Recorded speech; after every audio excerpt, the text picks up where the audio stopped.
चार गति कौन सी होती है? देव गति, मनुष्य गति, तिर्यंच गति और नरक गति। पंचम गति कौन सी है? मोक्ष को पंचम गति कहा गया है। 16वां प्रश्न है, तीर्थंकर कौन होते हैं? जो तीर्थ की रचना करें और जो धर्म का प्रवर्तन करें और संसार के प्राणियों को मोक्ष पाने की कला सिखाएं, वह तीर्थंकर कहलाते हैं। तीर्थंकर कितने होते हैं? हर काल में कुल 24 तीर्थंकर होते हैं। जैनागम में 4 वेद किसे कहा गया है? जैनागम को 4 भागों में बांटा गया है।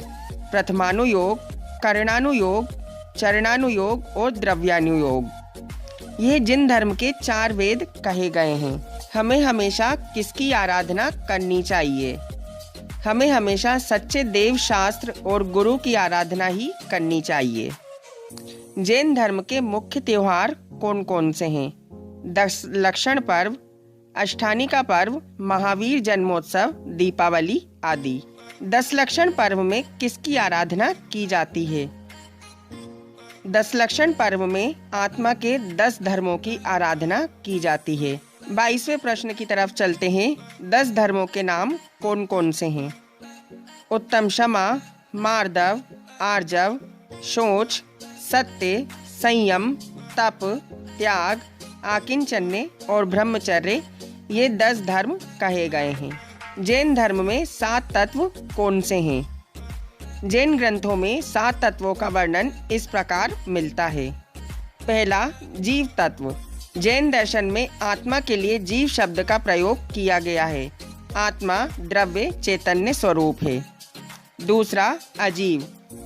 जड़ या अचेतन द्रव्य को अजीव कहा गया है। तीसरा, आश्रव। पुद्गल कर्मों का आश्रव करना आश्रव है। बंध अर्थात आत्मा से कर्म बंधना। संवर अर्थात कर्म बंध को रोकना। निर्जरा अर्थात कर्मों का क्षय करना। और मोक्ष जीवन व मरण के चक्र से मुक्ति पाने को मोक्ष कहा गया है। मनुष्य गति पाकर हमें क्या करना चाहिए? मनुष्य गति बहुत ही दुर्लभ मानी गई है, इसलिए हमें इसे व्यर्थ नहीं गंवाना चाहिए। हमें हमेशा हित मित और प्रिय लगने योग्य कार्य ही करना चाहिए और संसार से मुक्त होने के उपाय करना चाहिए।